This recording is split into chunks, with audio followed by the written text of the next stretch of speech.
Hello, story lovers. Welcome back to my channel, Possessive Husband, Innocent Wife, Part 183.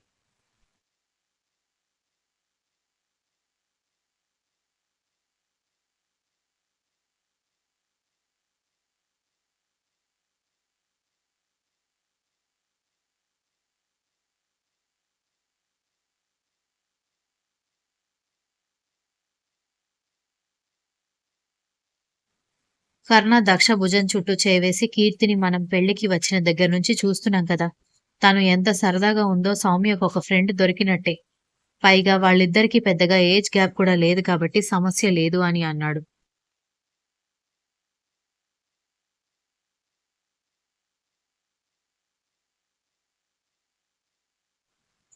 అని చెప్పి silent అయిపోయింది దక్ష.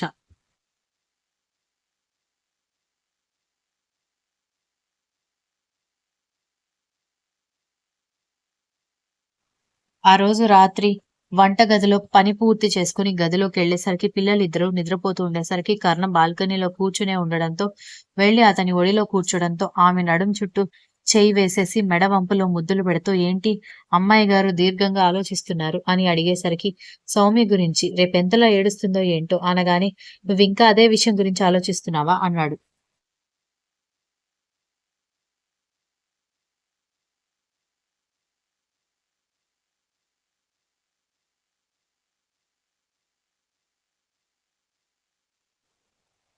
చూడండి, అబ్బాయిలు చిన్నప్పటి నుంచి ఎక్కువగా ఫ్రెండ్ సర్కిల్‌లో బాండింగ్ పెంచుకోవడంలో అలవాటు పడి ఉంటారు.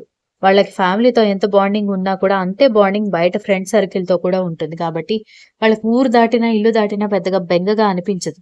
ఎందుకంటే ప్రతి చోట వాళ్ళకి ఒకేలాగా ఉంటుంది. ఎందుకంటే అదే బాండింగ్ బ్యాలెన్స్ చేస్తున్నారు కాబట్టి.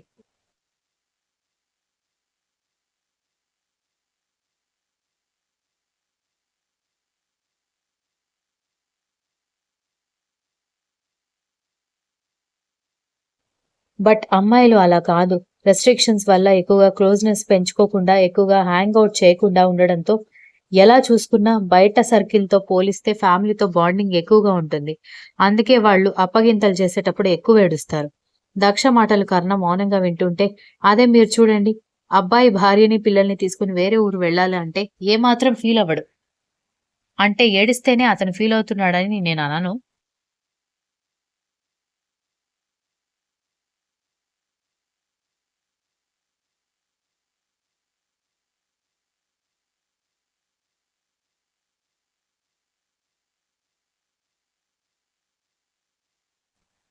కానీ అతను కాస్త ధైర్యంగా ఉంటాడు. కానీ అప్పటి వరకు అలవాటైన ప్రదేశాన్ని, అలవాటైన ఊరిని వదిలేసి వెళ్ళాలంటే గుండె దడదడలాడుతుంది లేడీస్‌కి. సౌమ్య ఏకంగా దేశం దాటి వెళ్ళిపోతుంది. దాని మనసు ఎలా ఆలోచిస్తుందో ఊహించుకోలేకపోతున్నాను అని అంది.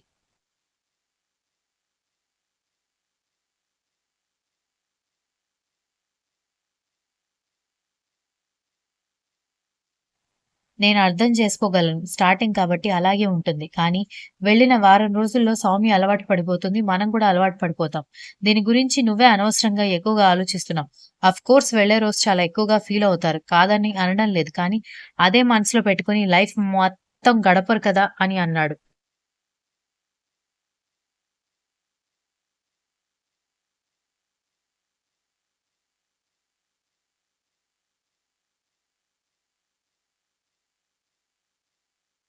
అది కాదు అంటున్న దక్ష పెదాలని అందుకొని అది కాదు, ఏది కాదు.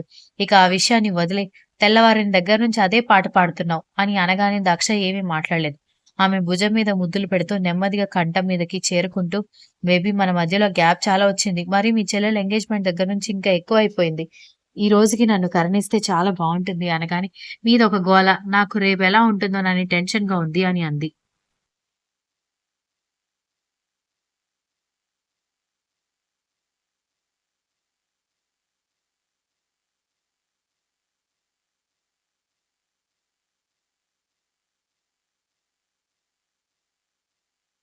సరే. అది తెల్లవారిన తర్వాత ఎయిర్‌పోర్ట్‌కి వెళ్ళగానే గట్టిగా ఏడ్చి రాగాలు తీస్తుంది. అలాగని ఇంక జీవితాంతం అదే విషయం గురించి ఆలోచిస్తూ ఉంటావా? నన్ను పిల్లల్ని పట్టించుకోవా అని అడిగేసరికి అది కాదండి అని అంటుంటే ఏది కాదండి? సౌమ్యకి పెళ్లయింది. తనకంటూ ఒక లైఫ్ ఉంది. అప్పటికి మీరందరూ బాధపడుతున్నారు కాబట్టి వాడికి నెలకు 5,00,000 వస్తున్న జాబ్ మానేసి ఇక్కడికి రమ్మన్నాను. ఇండియాలో సాలరీస్ తక్కువగా ఉంటాయని నీకు తెలుసు కదా! అయినా కూడా వాడు సౌమ్య కోసం వస్తానని అన్నాడు. ఇంకా ఇంతకంటే ఏం చేయమంటావు అని అన్నాడు.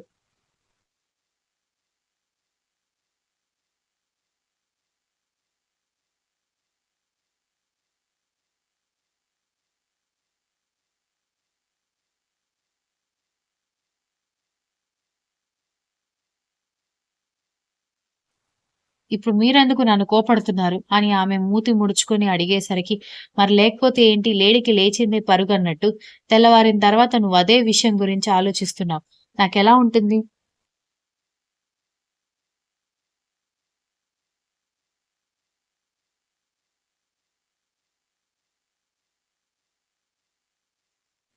నేను ఒప్పుకుంటాను. ఇప్పటివరకు ఊరు దాటి వెళ్ళలేదు కాబట్టి మీ చెల్లెలు గురించి నీకు బెంగ, బాధ, భయం ఉండొచ్చు. అలాగని 24 గంటలు మన చివరి ఊపిరి వరకు అదే విషయం గురించి ఆలోచిస్తూ ఉండలేవు కదా!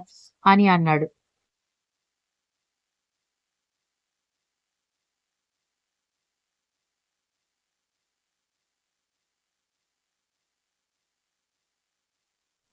దాంతో దక్ష మూతి ముడుచుకోవడంతో ఆమెతో సహా కుర్చీ మీద నుంచి లేచి గోడకి లాక్ చేసి, కాబట్టి ఇక ఈ విషయం గురించి వదిలేసి నా గురించి ఆలోచించు అంటూ వెంటనే ఆమె పెదాలని ముద్దాడుతూ ఉండిపోవడంతో అతని చుట్టూ చేతులు వేసి అతన్ని ప్రేమగా ఆహ్వానించింది. ఉదయాన్నే డోర్ కొడుతున్న శబ్దానికి ఎవరో వచ్చినట్టున్నారు అని నిద్రలోనే కర్ణ దక్ష చెవి దగ్గర గుసగుసగా అనగానే, నాకు ఓపిక లేదు, మీరే వెళ్లి డోర్ ఓపెన్ చేయండి అనగానే, నాకు అస్సలు ఓపిక లేదు అని ఇద్దరు ఒకరినొకరు కౌగిలించుకొని మళ్లీ నిద్రపోయారు.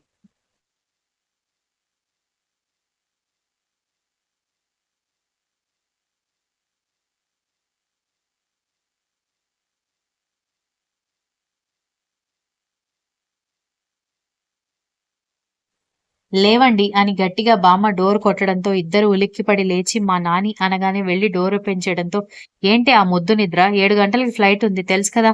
అందరూ రెడీ అయిపోయారు. మీరు మాత్రమే లేట్. త్వరగా రెడీ అయ్యి రండి. ఎయిర్‌పోర్ట్‌కి వెళ్ళాలి అని చెప్పింది బామ్మ. అవును కదా! మర్చిపోయాను బామ్మ. రెడీ అయ్యి వచ్చేస్తాను అని దక్ష చెప్పడంతో సరేనంటూ బామ్మ వెళ్ళిపోయింది.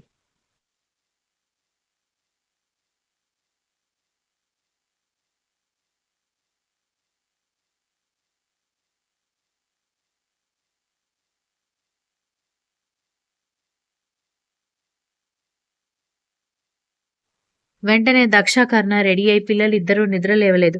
పైగా వాళ్ళు స్కూల్‌కి కూడా వెళ్లాల్సి ఉండడంతో పని వాళ్ళకి పిల్లల్ని చూస్తూ ఉండమని చెప్పి 7:30 లోపు ఇంటికొస్తామని, వచ్చి పిల్లల్ని స్కూల్‌కి రెడీ చేస్తానని, లేచి అడిగితే బయటికి వెళ్లరని చెప్పమని పని వాళ్ళకి చెప్పడంతో, పిల్లల్ని మేము చూసుకుంటామని పని వాళ్ళు చెప్పడంతో అందరూ కలిసి ఎయిర్‌పోర్ట్‌కెళ్లారు.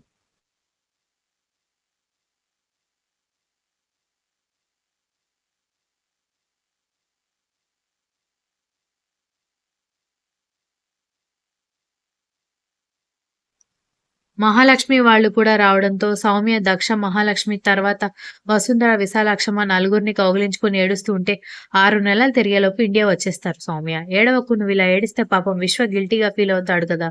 అని కర్ణ అన్నాడు. మా అక్కని జాగ్రత్తగా చూసుకో బావ అనగానే, ఆహా! నువ్వు చెప్పకపోతే నాకు తెలీదు మరి అని కర్ణ వెటకారంగా అనగానే అందరూ నవ్వుతూ ఉంటే, నేను చెప్పాల్సిన మాట నువ్వు మా ఆయనకి చెప్తున్నావా? అని అంది దక్ష.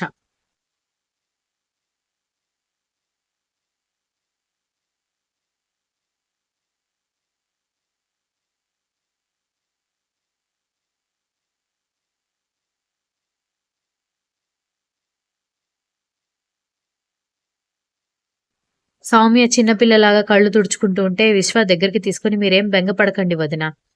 అక్కడికి వెళ్ళగానే ఇండియాకి పర్మనెంట్‌గా వచ్చేయడానికి ఫార్మాలిటీస్ అన్నీ కంప్లీట్ చేసుకొని రావడానికి ప్రయత్నిస్తాను. కొంచెం టైం పట్టినా టెన్షన్ పడకండి. రోజు సౌమ్య మీతో వీడియో కాల్‌లో మాట్లాడుతుందిలే అని చెప్పడంతో, జాగ్రత్త ఎప్పుడైనా మేము గుర్తొచ్చి తొందరపడి ఏదైనా మాట అన్నా పట్టించుకోవద్దు విశ్వ అని చెప్పింది Daksha.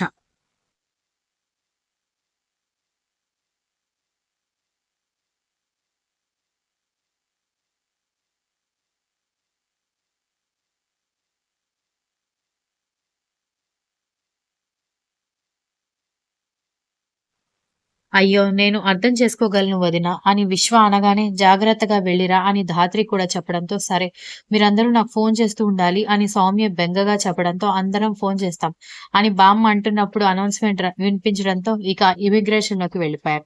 Continuous if you like this story please like, share, comment and don't forget to subscribe. By.